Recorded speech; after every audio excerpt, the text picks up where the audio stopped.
Sobre todo, muchas gracias por la invitación. Es un gran placer estar aquí hoy con todos vosotros. Voy a empezar con aceite 3 en 1. Un fantástico producto. Tal vez únicamente superado por la cinta adhesiva, esa gris que se puede hacer servir para arreglar coches o bolígrafos. Pues bien, yo voy a empezar con el aceite 3 en 1, porque como podéis ver aquí, dice que lubrica, limpia y protege. Y os muestro esta foto del aceite 3 en 1 porque os voy a intentar convencer de que los gestos que los primates, en concreto los grandes simios, utilizan es como el aceite 3 en 1. O sea, si os olvidáis del resto de la charla, acordaros del aceite 3 en 1. Entonces, este es un gesto, esto es un chimpancé que está pidiendo que le den comida. Y entonces, yo supongo que la mayoría de vosotros no estáis muy familiarizados con el uso de los gestos en los grandes simios, no os preocupéis. Entonces, lo que podría hacer es describir los gestos que ellos utilizan, pero esto no lo voy a hacer. No os voy a dar un rollo de todo el letograma de gestos que utilizan. Vamos a hacer una cosa un poco más difícil, un poco más complicada, que va a requerir un esfuerzo un poco mayor por vuestra parte.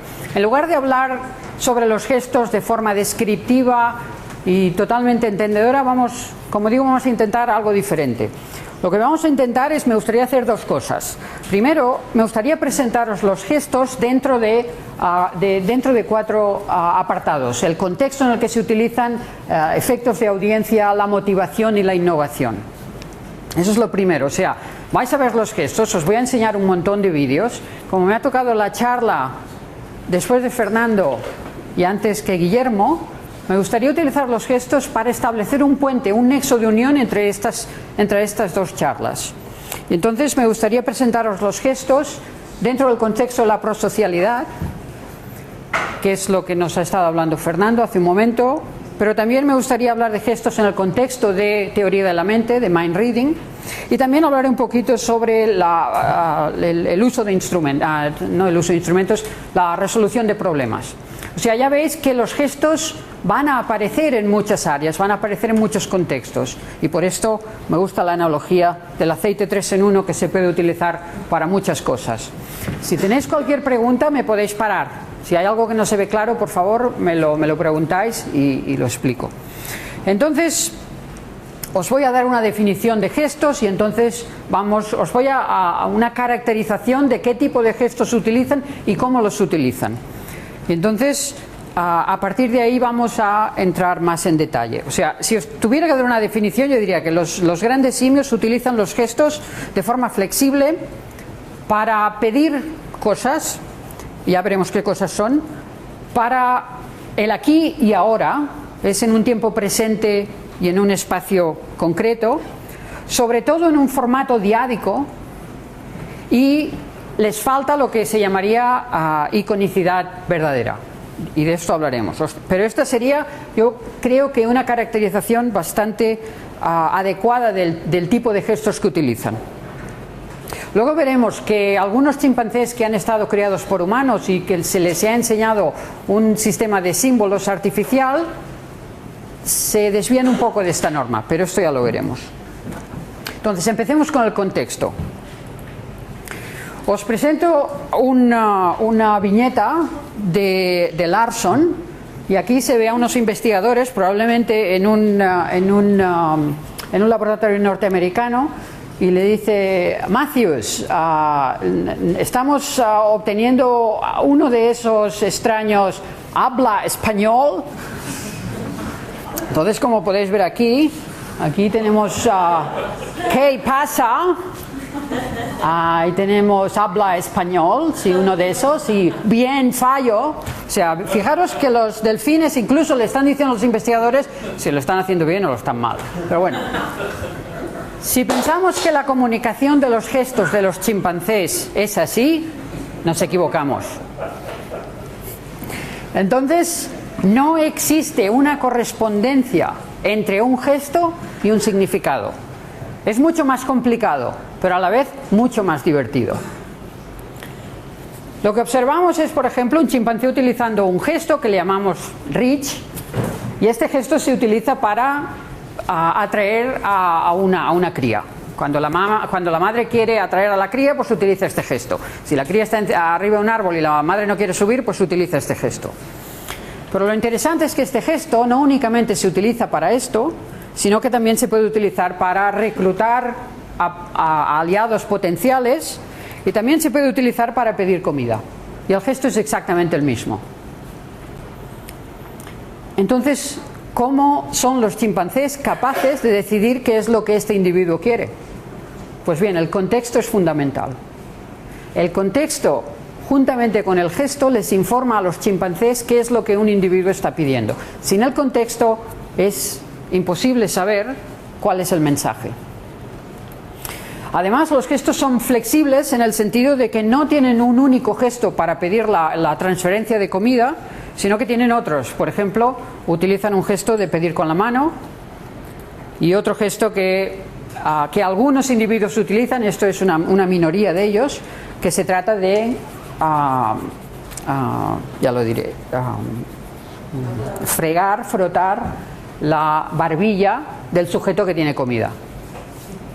Entonces, lo que se ve en esta diapositiva, lo que os quería transmitir, es que los gestos son muy flexibles y el contexto es fundamental. Sin saber el contexto es difícil saber cuál es el mensaje que se quiere transmitir. Entonces os doy algunos ejemplos. Os he dicho que os mostraría vídeos. Aquí tenéis uno. Aquí tenéis un gesto de reclutamiento. Aquí veis este macho tiene el brazo extendido y esta hembra, este macho está en una situación de conflicto. Al oponente no lo podéis ver, está fuera de la imagen, y entonces esta hembra va a venir y se van a abrazar, y le está ofreciendo soporte esta otra también. Esto es un gesto de reclutamiento. Y aquí tenéis otro. Esto es antes de que se empiece la pelea, está utilizando este gesto de reclutamiento. Esto es cuando la pelea va a empezar. Aquí fijaros, mira, voy a tirarlo atrás. A ver.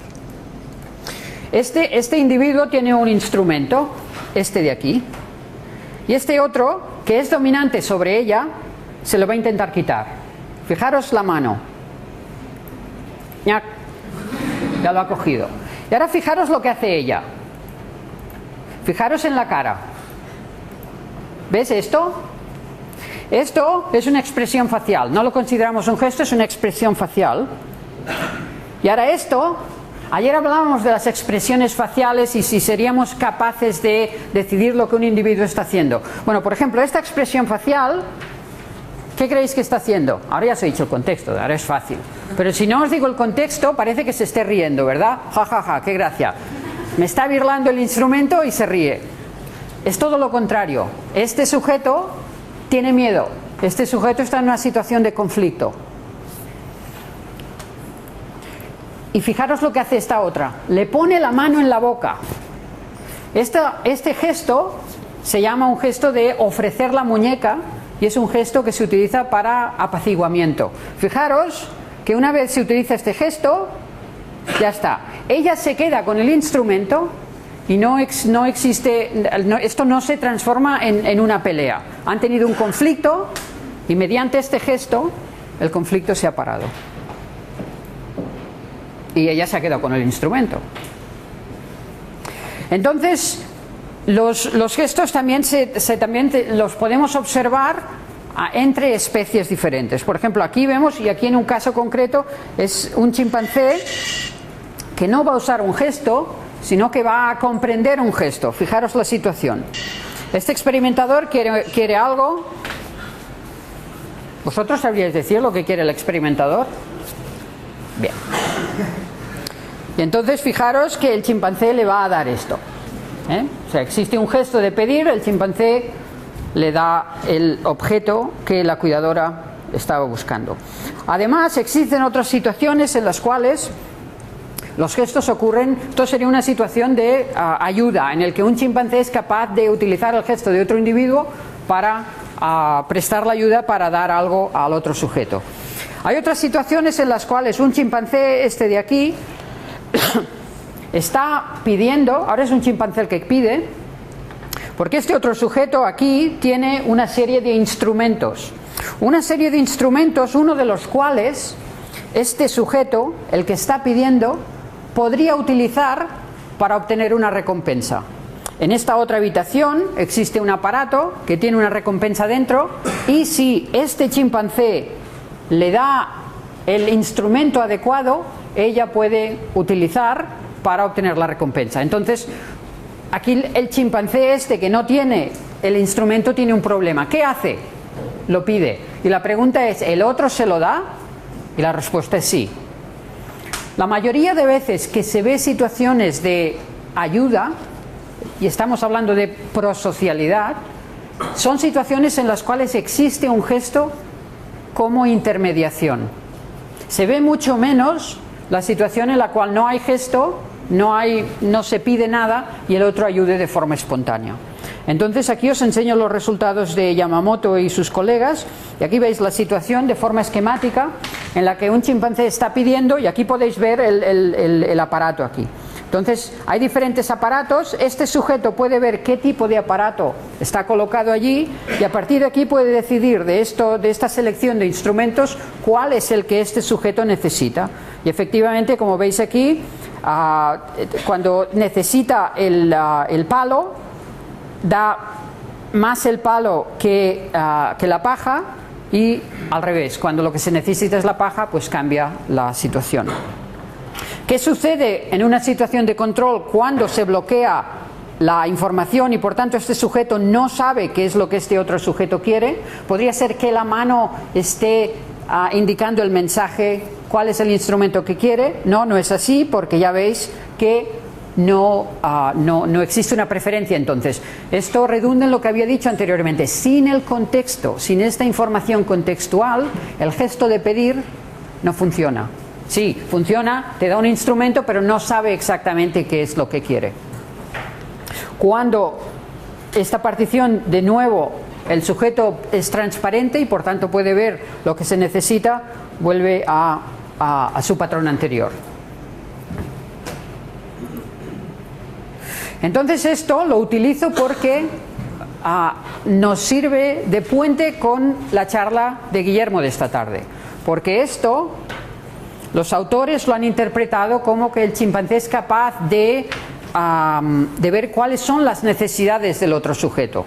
Esto, de hecho, esta pregunta exactamente es la pregunta que Primack y Woodruff se hicieron hace más de 30 años, y es la pregunta sobre si, cuando ellos preguntaron la famosa pregunta sobre si el chimpancé tiene una teoría de la mente, lo que ellos estaban investigando es si el chimpancé era capaz de inferir que otros sujetos tenían ciertos objetivos. La respuesta era afirmativa, y en este estudio de Yamamoto publicado recientemente, pues de nuevo se muestra lo mismo.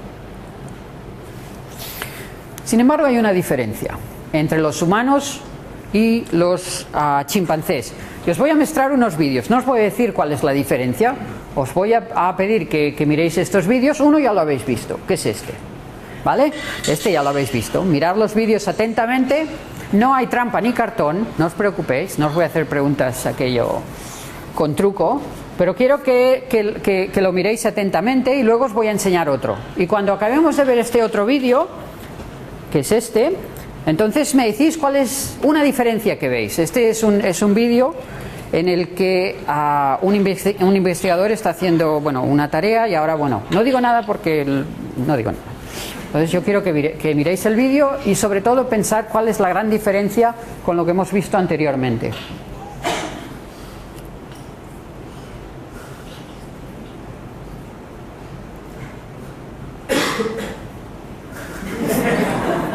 Habéis visto algo, ¿eh?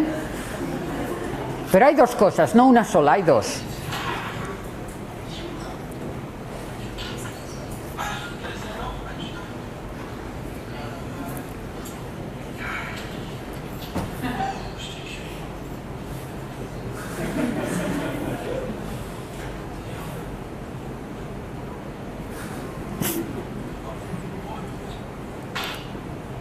Que estos niños alemanes saben mucho. Bueno, ¿qué habéis visto? ¿Cuál es la diferencia entre el vídeo del chimpancé y el vídeo del niño? ¿Cómo? Rapidez, ¿vale? Otra cosa. ¿El experimentador? Ah, muy bien. La ayuda que ha ofrecido el niño es totalmente espontánea. No hay un gesto que desencadene esta ayuda. Muy bien, eso es lo que estaba buscando. Y hay otra cosa que es también interesante, que os habéis reído cuando la habéis visto. El niño le dice lo que tiene que hacer, dónde lo tiene que poner. El día que veamos esto en un chimpancé será la bomba. De momento aún no lo hemos visto. Sin embargo, os quiero mostrar otro vídeo de un chimpancé. Y si antes estabais atentos, ahora tenéis que estar mucho más atentos, porque va a pasar algo interesante. Y entonces dos cosas interesantes de nuevo. Y me gustaría ver que lo comentemos, ¿ok? Yo no voy a decir nada, me voy a callar y entonces vosotros miradlo muy atentamente, por favor, porque algunas cosas pasan muy deprisa.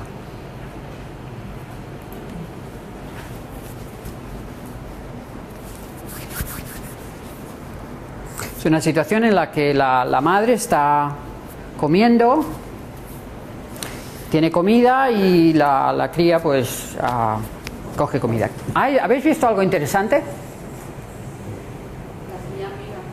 Sí, la cría mira, pero no es lo que estoy buscando. Ah, muy bien. ¿Quién ha visto eso? Eso es lo que estaba buscando. Fijaros que la cría aparece y ahora la madre ya le empieza a dar. O sea, no hay un gesto y ya existe una oferta de alimento. La mayoría de veces que existe una transferencia de comida no es así. Es una transferencia de comida que se llama robo tolerado. El sujeto tiene comida y es lo que vais a ver en la siguiente imagen. Esto sería un robo tolerado. O sea, está allí cogiendo. Vale. Entonces, ¿sabéis lo que pasa? Decís, bueno, esto le da la madre de forma espontánea, le ayuda, le da la comida de forma espontánea, que es parecido, en cierta manera, a lo que hace el niño. Sí, en cierta manera es parecido, pero hay una cosa que deberíais saber. Cuando esta cría no obtiene comida, tiene unas pataletas históricas. Entonces la madre esto lo sabe.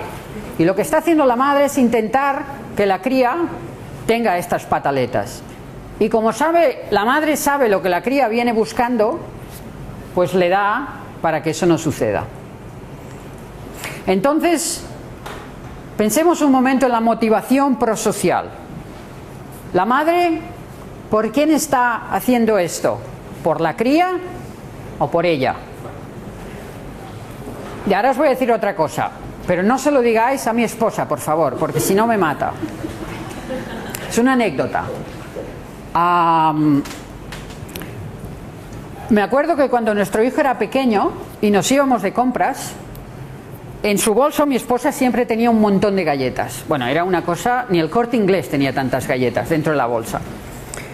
Y un día yo pensaba, ostras, es que realmente he hecho una buena inversión, porque esta mujer pues realmente se preocupa de nuestro hijo.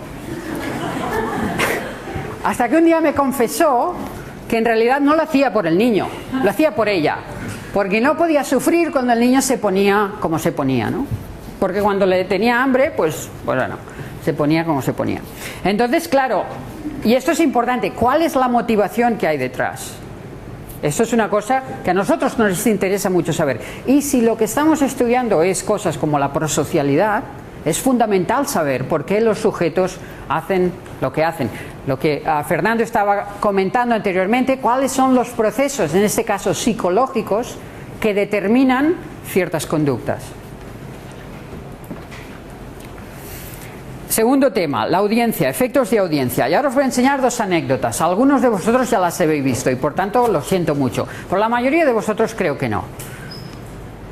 Os enseño esta. Primera, esta es una escena de cortejo.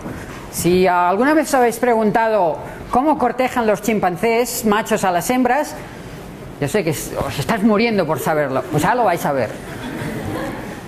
Vaya pregunta, ¿no? Pero bueno. Lo que vais a ver es un chimpancé utilizar un gesto de cortejo. Os lo muestro. Esta hembra aquí, fijaros que tiene está receptiva, y entonces este macho la va a invitar a copular. Ahí lo tenéis. A este vídeo yo cariñosamente le llamo el vídeo de la evolución del Dirty Dancing. Bueno, en este caso el macho no tiene mucho, tiene que seguir practicando con su baile porque no funciona. Pero lo que me interesa aquí, más que el Dirty Dancing, es fijaros una cosa que hace el macho. Fijaros que el macho está detrás de la hembra. ¿Os acordáis lo que hace ahora, antes de utilizar este gesto? ¿Qué hace? Se pone delante. Muy bien, porque si se pone detrás, ella no lo va a ver. Entonces esto es exactamente, el macho se pone delante y entonces patapam. Yo no lo haré, no os preocupéis, no tenéis que salir corriendo. O sea, el macho se pone en una situación en la que la hembra lo puede ver. Ahora vamos a ver lo contrario, no con un macho y una hembra, sino con dos hembras. Y en esta situación lo que vamos a ver es una hembra subordinada darle una colleja a una hembra dominante. Sí, porque esto los chimpancés a veces lo hacen. Entonces esta es la hembra dominante y esta es la hembra subordinada. Y le va a dar una colleja. Pero fijaros que la colleja no se la da ahora, delante de su cara. Lo que hace la hembra esta subordinada, se espera. Y cuando ya ha pasado y tiene la espalda, ¡pum!, le da. Aquí tenemos el caso. Este es el caso opuesto, el caso en el que el sujeto se espera a que la hembra esté en una situación que no la pueda ver para, ¡pum!, realizar lo que quería realizar. Estos son dos anécdotas. Entonces la cuestión es, ¿los chimpancés hacen estas cosas de forma sistemática? Y la respuesta es sí. Hace unos años publicamos un artículo en la cual lo que hicimos es el porcentaje de gestos. Ellos tienen gestos de tipo visual, como el que veis aquí, de tipo auditivo, esto, también, gracias, y de... ¡Qué coordinación! Podríamos cooperar tú y yo. Y de tipo táctil, que implican tocar a otro sujeto para ir a algún sitio o hacer otras cosas. Entonces, aquí tenéis la proporción de gestos que utilizan cuando el sujeto al que va dirigido este gesto está mirando o no está mirando. Y como veis, los gestos visuales la mayoría de veces se utilizan cuando el otro está mirando y por tanto los puede ver. En cambio, los gestos táctiles no. 50-50. ¿Por qué? Porque no importa. Funcionan igual si alguien está mirando o no está mirando. Y los auditivos tienen un componente, están entre medio de los dos. Estos son con chimpancés. Pero en estudios que se han hecho recientemente, esto se puede ver en otras especies, no únicamente chimpancés. Estos son los datos que os acabo de mostrar con chimpancés, pero lo mismo se observa con bonobos, con gorilas, con orangutanes y con siamines. ¿De acuerdo? Si también lo hacemos con monos, también se observará lo mismo. O sea, no penséis que esto es una cosa que únicamente los grandes simios utilizan. Esto es una cosa que se puede ver en diferentes especies, incluso especies que no son primates. Entonces, eso es a nivel observacional. Entonces, a nivel experimental se pueden obtener datos similares. Entonces, os explico un experimento muy rápidamente. El experimento es el siguiente. Aquí lo que vamos a hacer es, vamos a tener comida que le vamos a dar al sujeto. Nos vamos a sentar delante del sujeto con un cazo con comida. Entonces, lo que hace el sujeto es se sienta delante de nosotros y pide. Entonces, lo que vamos a hacer es, vamos a manipular nuestra posición y la posición del cazo con comida. Nosotros, en lugar de sentarnos aquí, nos vamos a sentar aquí. El sujeto puede venir, puede recorrer, puede ir estos dos lugares. Este otro experimentador no está en este experimento. Os pongo la foto para que veáis la situación. Entonces nos vamos a sentar aquí, mirando al sujeto, y el sujeto se va a colocar ahí. Y entonces lo que vamos a hacer es, vamos a manipular nuestra posición, es decir, en algunos ensayos vamos a estar mirando al sujeto frontalmente, y en otros ensayos nos vamos a dar la vuelta y el sujeto va a estar aquí. En algunos ensayos vamos a tener la comida con nosotros en el regazo, y en otros ensayos vamos a poner la comida detrás. Eso es un diseño de 2x2 en el que manipulamos la posición del experimentador, si se queda donde está o cambia de posición, y la posición de la comida si está donde hemos empezado o la cambiamos. ¿De acuerdo? ¿Se entiende? Y entonces lo que vamos a ver es si el sujeto hace lo que habíamos visto al chimpancé hacer con la hembra, es decir, se van a poner delante para pedir. Espero que no con el dirty dancing, pero de otras formas. Entonces estos son los resultados que obtuvimos con chimpancés. Estos son chimpancés y bonobos, están juntos porque los resultados son muy parecidos, con gorilas y con orangutanes. Y estas son las 4 condiciones. Bien, cuando el experimentador se queda en el lugar y la comida se queda, pues todo el mundo realiza los gestos delante del experimentador, que son las barras negras. Entonces aquí, cuando el experimentador se mueve, fijaros que todavía y la comida también se mueve, fijaros que todavía vemos que todas las especies utilizan principalmente gestos delante del experimentador. Esto quiere decir como que tanto la comida como el experimentador se han movido, quiere decir que las 3 especies se cambian de posición y se colocan en el lugar adecuado para poder utilizar el gesto. O sea, no únicamente los chimpancés son capaces de alterar los estados atencionales, en este caso el experimentador, sino que también los bonobos, los gorilas y los orangutanes. La tercera condición en la que el experimentador se queda y la comida la colocamos detrás de la espalda, esta es muy interesante porque fijaros que a ellos lo que les interesa es la comida y no se van a buscar la comida, sino que se quedan donde está el experimentador y utilizan gestos. Aquí empezamos a ver ya un poco de cambio y aquí es donde vemos el gran cambio. Si lo que vosotros hacéis es dejáis la comida allí donde está el sujeto y os dais la vuelta, únicamente los chimpancés y los bonobos dejan la comida ahí donde está y recorren unos 4 o 5 metros, 3 o 4 metros, para utilizar un gesto. Los gorilas y los orangutanes no demuestran esta tendencia tan marcada. Esta diapositiva es importante porque veis que todos ellos demuestran una sensitividad a la hora de utilizar los gestos, pero parece ser que los chimpancés y los bonobos la tienen mucho más marcada que los gorilas y que los orangutanes. Esto es un resultado de los muchos que se han acumulado en los últimos 30 años y aquí tenéis un resumen.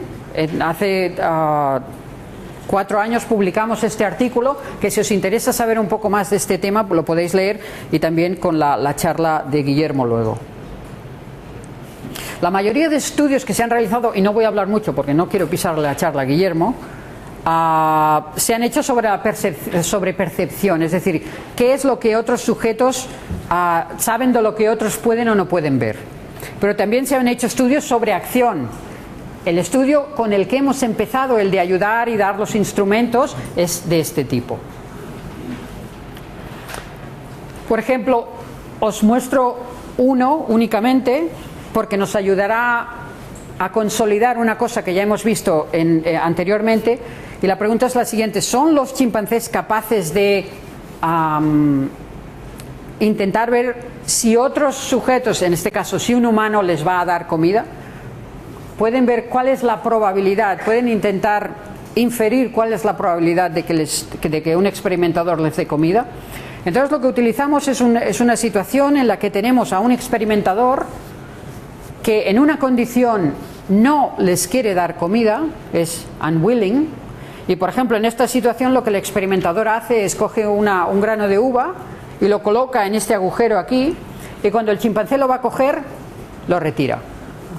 Entonces el chimpancé retira, entonces lo vuelves a poner, y cuando el chimpancé lo va a coger, lo vuelves a retirar.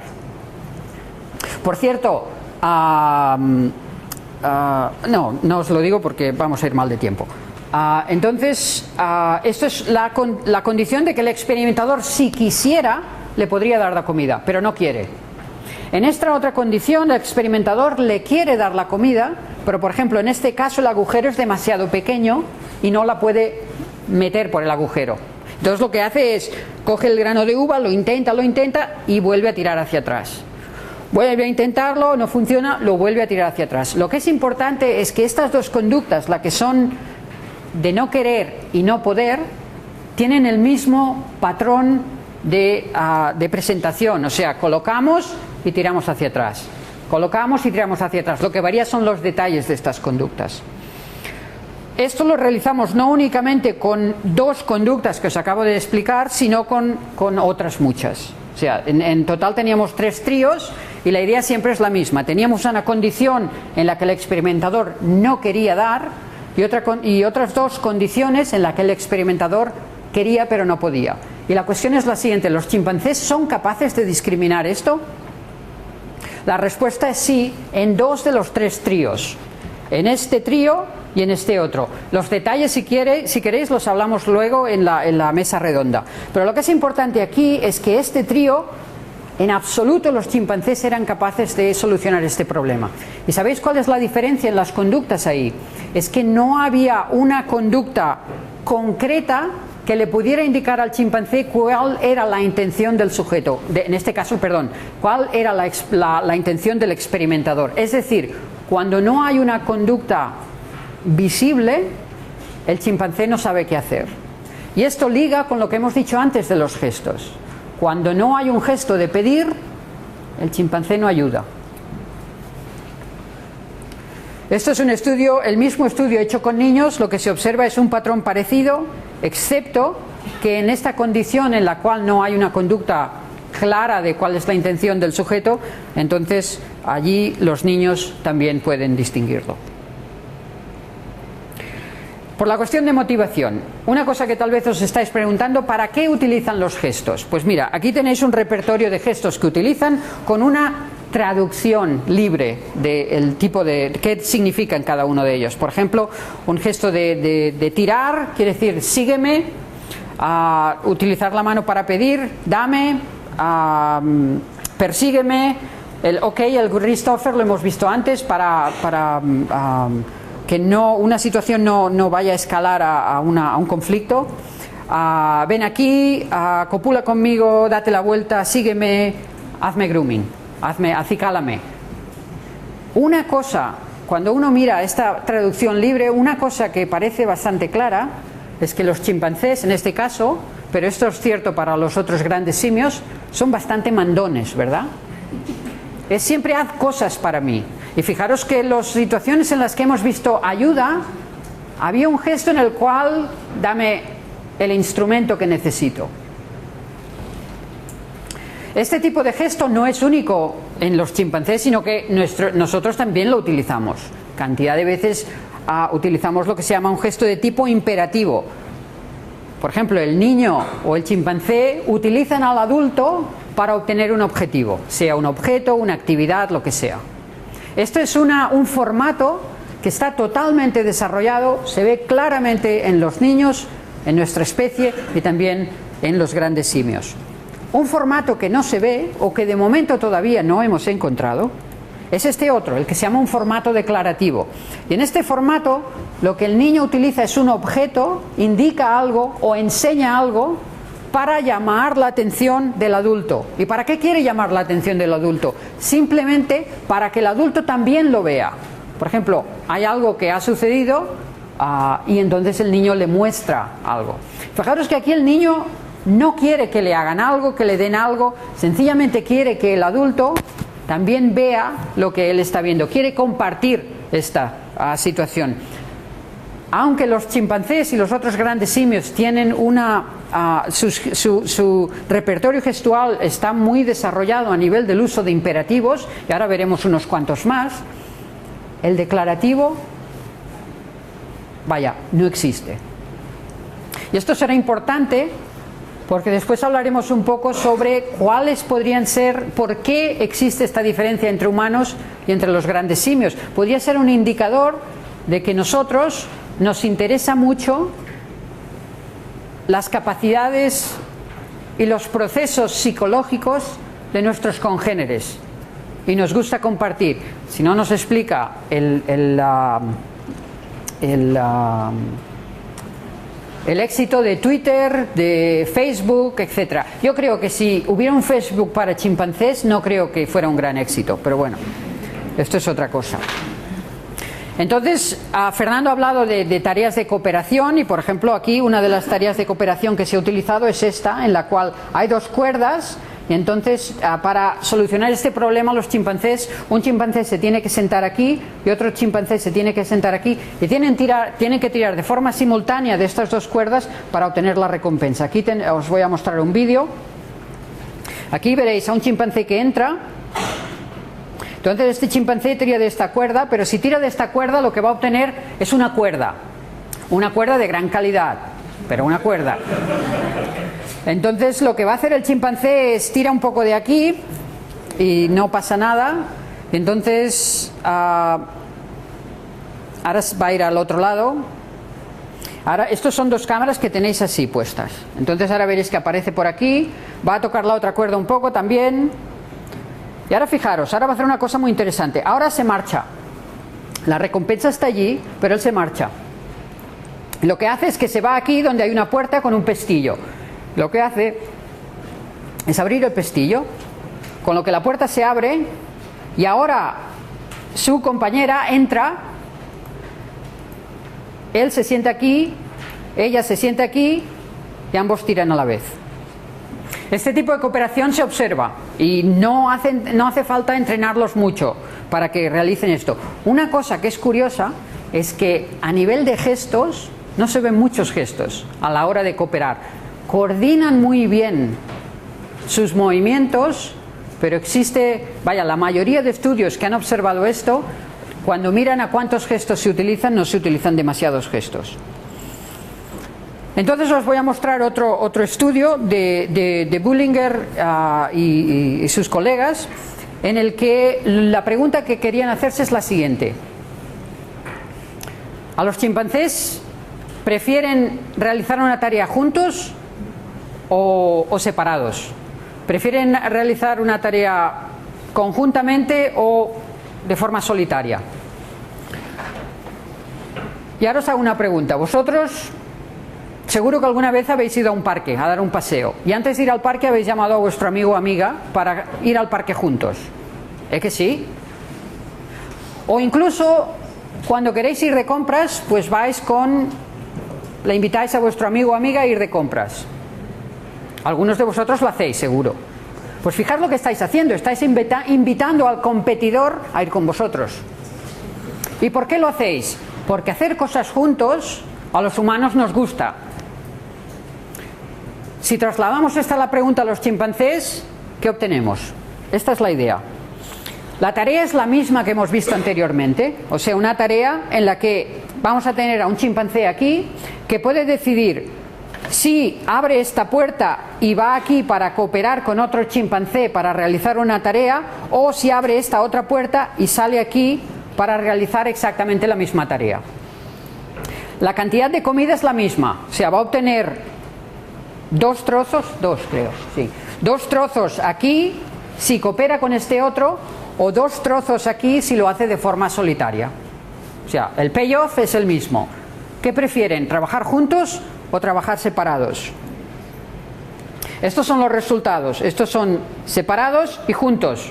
Ahí lo tenéis. Cuando el chimpancé le da ese escoger, prefiere la opción de separados. Si a los niños le hacéis esta prueba, prefieren la opción de juntos. Pero ahora fijaros, ¿qué sucede si en lugar de utilizar dos trozos de comida,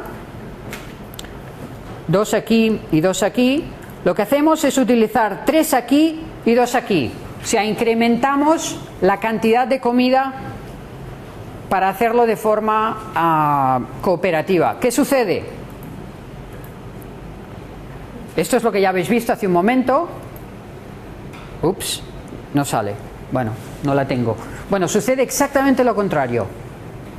Lo que sucede es que si anteriormente un 75% lo hacían de forma solitaria, cuando se incrementa el payoff por un trozo de plátano, el 75% de los sujetos o en el 75% de los ensayos lo prefieren hacer de forma conjunta. Es decir, no es que no quieran cooperar, no es que no puedan cooperar, es que prefieren no hacerlo. Pero cuando se cambia el payoff, no hay problema. O sea, por el precio justo no tienen ningún problema a la hora de cooperar. Y últimamente, y la última cosa que os voy a decir es sobre la cuestión de innovación. Y ahora entramos en la idea de solución de problemas.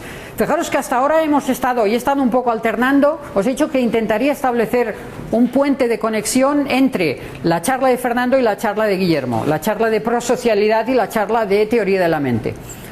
Y fijaros que he estado escogiendo ejemplos de ayuda, ejemplos de teoría de la mente. Pues ahora vamos al tercer apartado, vamos a la solución de problemas. Porque una cosa que es importante cuando uno mira los gestos, en la definición inicial que os he dado, es que los gestos se utilizan de forma flexible. Esta es una de las características fundamentales de la forma en que utilizan gestos. Y esto no es nuevo, porque esto ya se sabía durante hace mucho tiempo, que los chimpancés son capaces de solucionar problemas de forma muy flexible. He utilizado una foto de Keller, que fue uno de los primeros en estudiar la conducta de resolución de problemas de los chimpancés, y observó el diferente tipo de solución, las diferentes soluciones que ellos podían utilizar a la hora de solucionar problemas. Entonces, algunos de vosotros tal vez habéis visto este vídeo, pero es que no me canso de enseñarlo. O sea que los que lo habéis visto lo vais a tener que sufrir otra vez, y los que no lo habéis visto pues lo veréis por primera vez. Entonces, en este vídeo tenemos a un chimpancé con un problema. Pues no os preocupéis, llegan los psicólogos para analizar al chimpancé. Y el problema es el siguiente: este chimpancé, veis, tiene un tubo transparente, y en el fondo del tubo hay un cacahuete. ¿Cuántos de vosotros habéis visto este vídeo? 1, 2, 3, hombre, bastantes. Vale, la mayoría de vosotros no. Muy bien. Si ahora yo os digo, vale, imaginaros que sois vosotros el que está ahí y tenéis que solucionar este problema, ¿cómo lo solucionaríais? Venga, rápido, que tenéis que contestar rápido aquí. ¿Cómo? No se puede dar la vuelta al tubo porque lo hemos apretado fuerte, pero esa muy buena solución. Es una de las cosas que los chimpancés intentan. Por ejemplo, aquí, fijaros, el chimpancé tira, se lo intentas arrancar, muy bien, no funciona. Entonces, para un organismo que tiene una solución, arranca el tubo, como sea, pues estaría perdido, ya está, no puede. ¿Qué otra solución podríais...? Sí. Mear en el tubo y que flote el cacahuete. Mear en el tubo, esa me gusta. Luego os enseñaré una de estas. Bueno, digamos que el sujeto no tiene mucha puntería. Entonces, otra solución. Romper el tubo, no, porque es muy fuerte. Están hechos en Alemania, o sea, es un tubo fuerte. Utilizar un instrumento, muy bien, esa sería una solución que utilizarían. Lo que pasa es que antes de empezar entramos dentro de la jaula y limpiamos la jaula, o sea, no hay instrumentos. Todas estas soluciones son soluciones que intentarían, pero nada de esto funciona. ¿Qué más? Pedir ayuda, sí, pero es que está solo. No, porque no le vamos a dar ayuda. También podría funcionar. Tiene que llorar mucho para que funcionara, pero bueno. Tú has dicho casi la solución que ellos aplican. Aquí el sujeto se marcha y dices, jo, se ha cansado. Esto lleva a lo mejor 5 minutos intentando cosas y nada funciona. Entonces se marcha y vuelve y hace esto. Tira agua, pero fijaros que tira poca agua porque no llega, y entonces piensas, bueno, no funciona. ¿Pero qué hace? Se vuelve a marchar.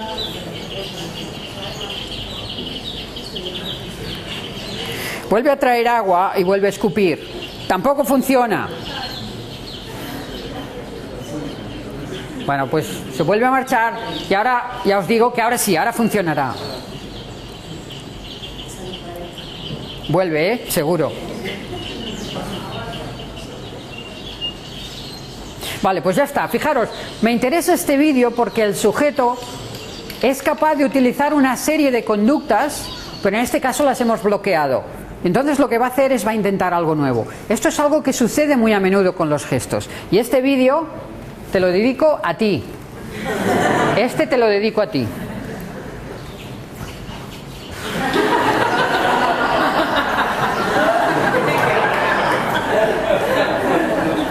O sea que, como ves, los chimpancés también habían pensado en esa.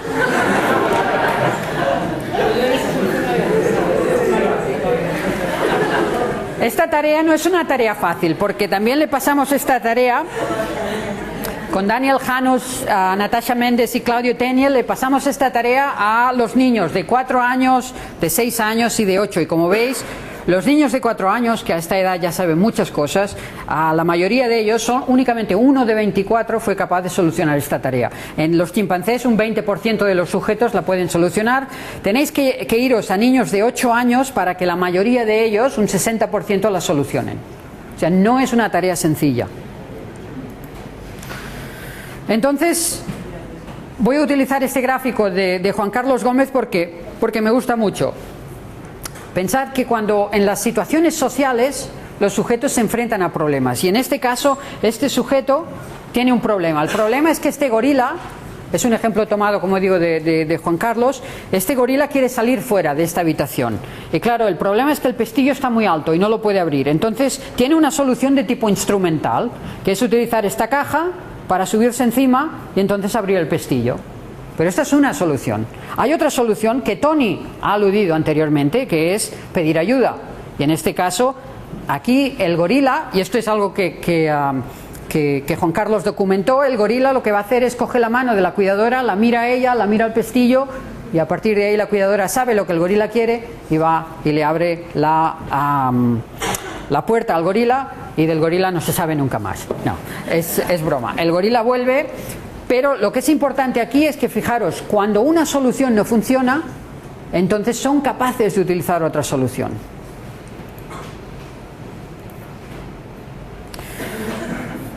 Entonces voy a hablar un poco de los gestos y de las vocalizaciones. El uso de las vocalizaciones en los primates se ha utilizado mucho a la hora de hacer teorías sobre la evolución del lenguaje.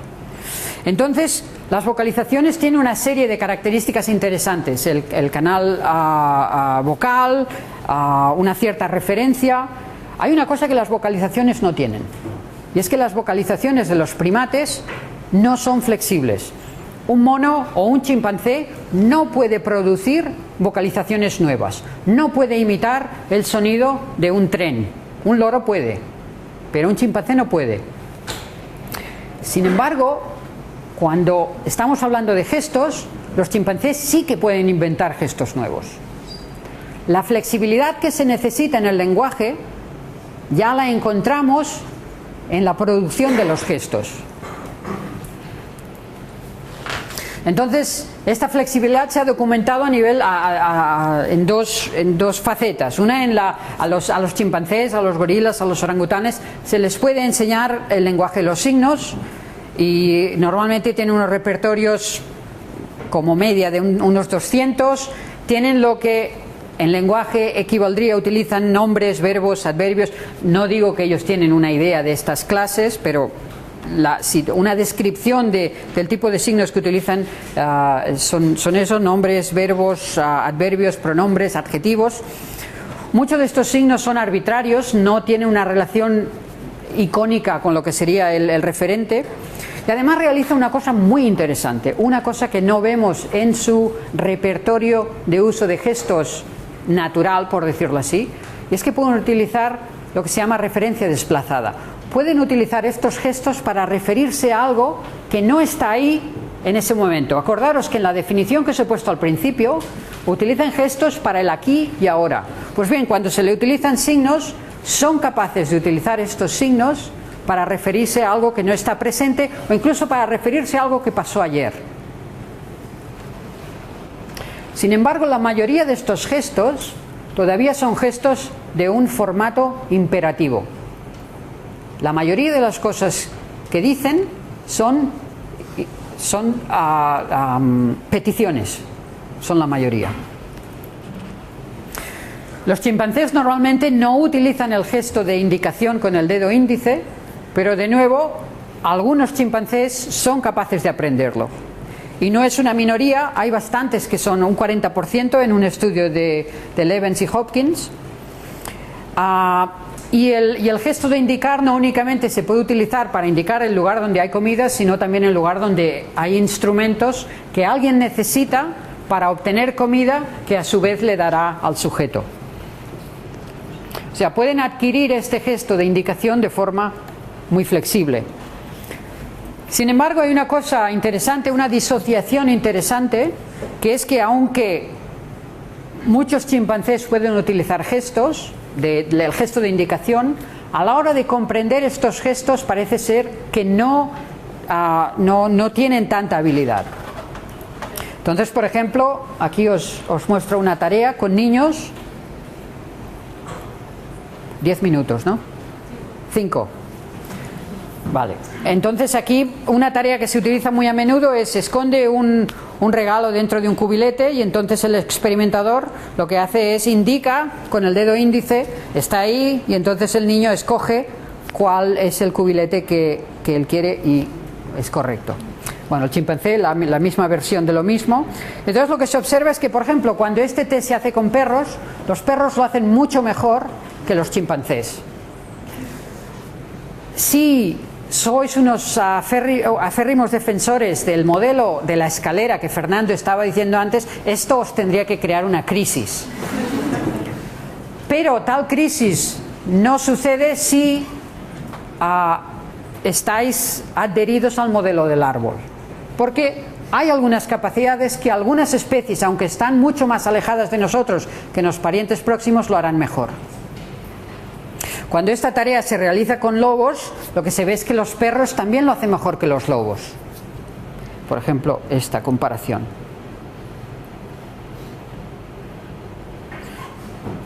Sin embargo, hay algunos estudios que lo que observan es que cuando se cambian las condiciones, los grandes simios, esto es un estudio hecho con todos los grandes simios, también son capaces de utilizar estos gestos para indicar dónde está el lugar de la comida. Pensad que cada vez que existe un resultado en la literatura, tenéis que pensar muy bien cuál es la metodología que se ha utilizado, porque cambiarle el método también puede cambiar el resultado. Y si queréis más detalles sobre esto, hablamos luego.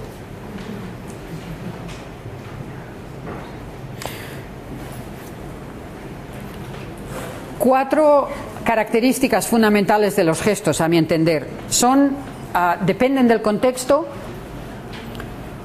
tienen una sensitividad a la audiencia, son de tipo imperativo y existe el potencial de referencia desplazada, aunque normalmente ellos no lo utilizan. Y si queréis más, podéis consultar este libro, donde encontraréis lo que os he dicho y más. Y os prometo que no he venido aquí a hablar de mi libro, pero si queréis más información, ahí la tenéis.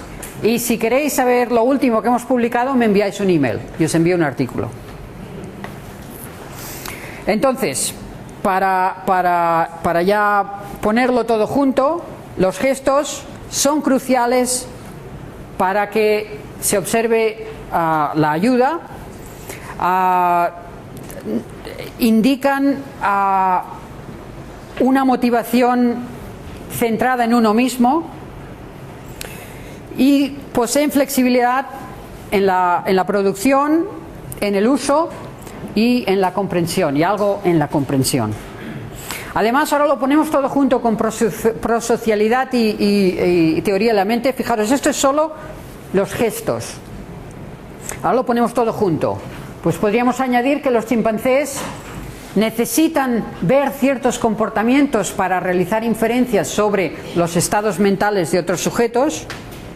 Los chimpancés demuestran egocentrismo durante cooperación, durante juegos de cooperación y también durante juegos durante juegos de prosocialidad. Ello no quiere decir que sean malos, porque malo es un apelativo moral que nosotros le ponemos. Tal vez para un chimpancé es perfectamente aceptable hacer lo que ellos hacen. O sea, una cosa es decir, son diferentes a nosotros, pero también tenemos que ir con cuidado a atribuir ciertos aspectos morales a los chimpancés. Y finalmente, los grandes simios tienen una flexibilidad para solucionar problemas. Y ahora acabo, y ahora os juro que acabo ya es la última, de verdad. He empezado con el 3 en 1 y quiero acabar con el 3 en 1. Yo os he dicho que el 3 en 1, ¿qué hace el 3 en 1? Lubrica, limpia y protege, ¿verdad? Bueno, pues os voy a enseñar 3 vídeos de cómo los gestos lubrican, limpian y protegen. Estos chimpancés están a punto de que se les tire la comida, están a punto de comer, como nosotros. Entonces, lo que se observa en esta situación, una situación tensa en la que están preparados a competir, lo que se observa es esto.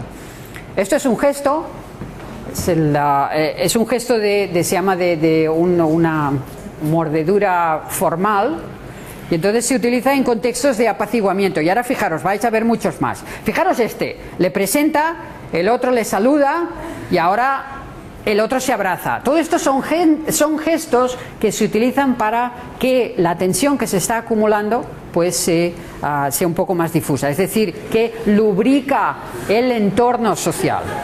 Vale. El limpia. Como sabéis, los chimpancés utilizan expulgamiento para limpiarse. Pues bien, los chimpancés también utilizan gestos. Aquí veis un gesto en el que toca este otro sujeto y este sujeto se da la vuelta y entonces se pone a expulgar. En otras ocasiones un sujeto pondrá la espalda para que el otro le expulgue. Vale, pues ahí ya tenéis el 3 en 1, el limpia. Y finalmente el protege, este ya lo habéis visto, es en situaciones en las cuales esto se puede convertir en una pelea, utilizan este tipo de gesto para que no se transforme en dicha pelea. ¿De acuerdo? Pues hasta aquí hemos llegado. Gracias.